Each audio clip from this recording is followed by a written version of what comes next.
Buddhist teachings on desire. 1. Introduction. People sometimes express the following doubts and criticisms about Buddhism. Buddhism teaches one to abandon craving and to be free from desire. If people are without desire and don't seek personal gains and wealth, how can one's nation develop? Buddhism opposes progress. Nibbana is the goal of Buddhism, and the practice of Dhamma is for reaching Nibbana. But Buddhists should not desire Nibbana, because if they do, then they have craving and their practice is incorrect. If people have no desire, how can they practice? Buddhist teachings are contradictory, and they teach to do the impossible. These doubts and criticisms seem to touch upon the entire scope of the Buddhist teachings, from the everyday life of householders to the practice for realizing Nibbana, from the mundane to the transcendent. But in fact, they do not have a direct bearing on Buddhism at all. They stem from a confused understanding, both of human nature and of the Buddhist teachings. These misunderstandings are prevalent even amongst Buddhists. They are connected to matters of language and terminology. In particular, people have heard that Buddhism teaches one to abandon tanha, craving, which is often translated as desire. For whatever reason, they are not able to distinguish between these various terms and end up equating craving with desire. They believe that all forms of desire are forms of craving. Moreover, they believe that Buddhism teaches to abandon all desire, to be devoid of desire. Furthermore, other Pali terms with similar connotations may have been translated in other ways, i.e. not as desire. When the discussion of desire comes up, people may then forget to refer to these other terms for comparison. For a clear understanding of Buddhism, this misunderstanding needs to be rectified. To begin with, craving tanha is a form of desire, but not all desire manifests as craving. There exists a positive form of desire, which is essential for Dhamma practice and spiritual cultivation. Before examining this subject in more detail, let us examine some of the mechanisms of human activity. 2. Mechanisms of human activity. One doubt frequently expressed is based on the belief that people's actions must always be accompanied by desire. People act according to desire. If there were no craving or desire as a catalyst, people would not act. Surely they would remain inert, listless, and apathetic. To begin to reply to this doubt, all human actions, even the action to refrain from acting, requires some movement or activity in the mind. To be alive entails such movement and activity. Here we can examine the mechanism functioning behind such activity. Human beings are not like the leaves and branches of trees, which sway in the breeze, affected solely by external conditions. Humans act promptly by internal conditions. When the physical body is healthy and ready for activity, the mind begins to be aware of what lies in front and behind, above and below, nearby and far away, along with the surrounding location of various objects. In short, one has an understanding of the possible avenues for movement and activity. With this initial understanding, one must then decide which direction to move and how to act. The mental factor that controls or dictates this decision-making process is intention, cetana. Here in this decision-making process, intention is affected by an impetus or motivation, which one can call desire. When one desires to go somewhere, obtain something, or perform an action, intention chooses to fulfill this desire. What is desire? On a basic level, desire stems from likes and dislikes. Whatever agrees with one's eyes, ears, tongue, mind, etc., one wishes to obtain and consume. Whatever is disagreeable to the senses, one wishes to escape from or get rid of. Intention makes decisions according to these likes and dislikes. This form of desire based on preferences and aversions is referred to as craving, tanha. In sum, there are various factors involved in this activity. Knowledge, panya, intelligence, wisdom, helps to reveal and discern the various objects in one's surrounding environment. Craving, tanha, wishes to obtain or get rid of particular objects, and intention, cetana, chooses to act according to these desires. Yet there is another element to this process. Living beings possess deeper, more fundamental needs and desires when it comes to action and non-action. They wish to exist, to survive, to be safe, to be healthy and happy, to live in an optimal state. They wish to exist in a state of fulfillment. Here one may ask whether such fulfillment is found by merely relying on a knowledge of one's surrounding sense objects, a craving to either consume or evade such objects, and an intention which propels actions in accord with the whispered suggestions by this very craving. Wisdom itself will answer that this is not enough. If one encounters some food that has been made to look appetizing by adding various chemical colorants, craving will want to consume it. But if one indulges craving, it is as if one drops poison into one's food, and one will suffer from obesity and some other ailment. This knowledge is insufficient and untrustworthy. It may claim to be wisdom, panya, but in fact it is merely an expression of not knowing, jnana, i.e. of ignorance, avidya.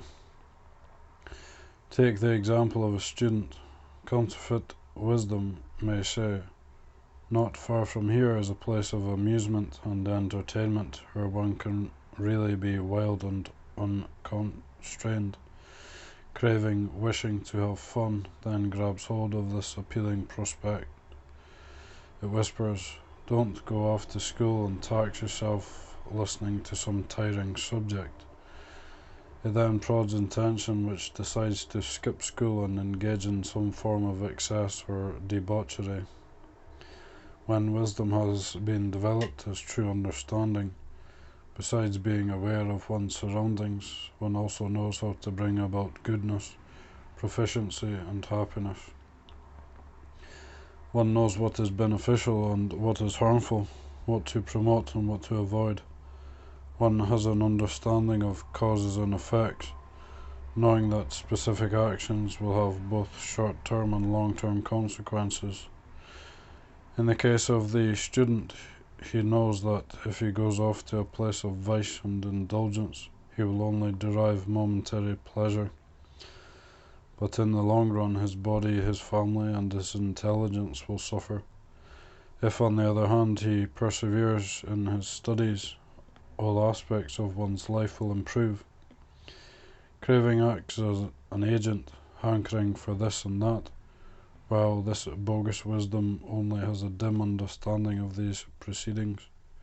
Craving grabs hold of agreeable aspects and tells intention to seek gratification. This cycle, however, will never lead to true well-being. When wisdom appears, it knows that following the stream of craving will lead to eventual danger and affliction, and the mechanism of ignorance, craving, intention is interrupted or abates. Wisdom investigates and discerns the interrelationship between things. It knows, for instance, that happiness is based on good health. It recognizes that in order to maintain good health, one should eat certain foods, exercise, set up a certain environment, maintain certain daily routines, cultivate the mind, allocate one's time well, etc. These things recommended by wisdom are of no interest to craving, which only seeks personal gratification, delight, ostentation, and distinction, and anything that is irritating or offensive it wishes to escape from or eliminate. It may appear that without the enticements by craving there is no alternative motivating force, prompting intention, or instigating actions suggested by one's understanding of surrounding circumstances. The functioning of life is impeded. Yet there exists an alternative motivating force. In this context, people possess another innate need or desire. In everyday life, however, sense impressions by way of the five senses, eye, ear, nose, tongue, and body, tend to stand out. When one encounters a sense impression and feels either comfort or discomfort, delight or aversion, these feelings take precedence, leading to liking and disliking. This is the path of craving. Craving wishes to acquire those things that are agreeable and to evade or eliminate those things that are disagreeable. Intention then steers life in this direction. If one leads a shallow or superficial life resembling the life of an animal, one may aimlessly follow the promptings of craving until one's dying breath. For human beings, however, who have the potential for excellence and distinction, craving is not the sole motivating force. As mentioned above, we possess a more profound need or desire, namely the desire for goodness, for a healthy life, for righteousness, for true and lasting happiness, and for fulfillment and integrity. This wish does not extend only to ourselves. Whatever one encounters and engages with, one wishes for that thing to reach its optimal state of completeness. And this wish is not a detached sentiment. One also wishes to actively help bring about this fulfillment and completeness. This alternative motivation, which is inherent in everyone, is referred to in Pali as chanda, wholesome desire, wholesome enthusiasm. Here the direction of one's life changes course. One begins to develop the quality of one's life. Wisdom, panya, discerns what is harmful and what is beneficial in one's surroundings, and recognizes the path to true fulfillment. Wholesome desire, chanda, aspires to this fulfillment and wishes to bring it about, and intention, cetana, initiates the effort to move in this positive direction. When people develop themselves in this way, the cycle of ignorance, craving, intention, avidya, tanha, cetana, is loosened or weakened. This cycle may also be referred to as ignorance, craving, unwholesome actions, avidya, tanha, akusala kamma. It is replaced by the sequence of wisdom, wholesome desire, intention, panya, chanda, cetana, or wisdom, wholesome desire, wholesome action, panya, chanda, kusala kamma, which eventually develops into the way of life of awakened beings. When true wisdom comes to the fore, counterfeit wisdom, i.e. ignorance, retreats. Those things recommended by wisdom for promoting health and well-being are likely to be disagreeable in regard to craving. Craving likes to be indulged in by ignorance. When wisdom appears, craving cannot sustain itself. This is where wholesome desire has an opportunity.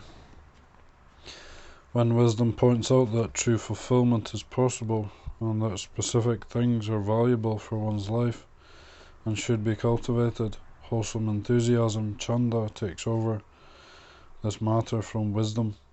It then persuades intention to direct necessary actions to reach such fulfillment.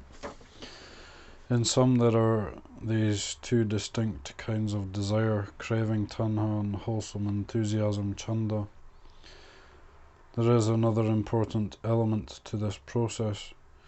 In the cycle of ignorance and craving, as soon as a feeling of pleasure or displeasure arises, along with the desire to obtain or consume, a sense of self appears to act as the delegate or representative.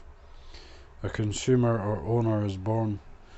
This then creates duality between such a consumer or owner and those objects desired and consumed. Following on from this is the arising of a sense of you, of him, of them, etc., who threaten, obstruct, compete, etc. On a deeper level, one wishes for this so-called self to be stable, so that one can continue to consume things, and one wishes for it to be powerful, so that one is ensured of obtaining and consuming things to the greatest degree, without any interference. At the same time, if one encounters unpleasant, undesirable things, one wishes to escape from or eliminate them, and if one finds the situation unendurable, one may react by desiring some form of self-annihilation. The dual process of wisdom and wholesome desire is the opposite. The desire for things to exist in the optimal state of goodness and integrity requires no sense of self to intervene. There is no need for an owner, a consumer, a desirer, etc. One acts simply in accord with nature. To sum up once again, there are these two kinds of desire acting as motivating forces for people to act. 1. Craving, tanha.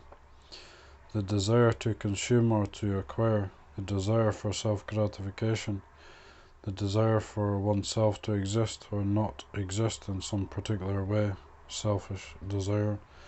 2. Wholesome desire, chanda, the delight in witnessing the fulfillment and integrity of things, the desire to help bring about such fulfillment, the desire for things to be complete in themselves. Wholesome desire includes the wish for such fulfillment of self-integrity. For example, one wishes for one's body to exist in a state of good health.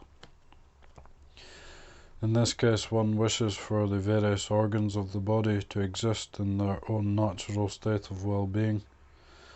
How does this desire compare with the craving for physical beauty and attractiveness? This question invites the wise inquiry from discriminating individuals.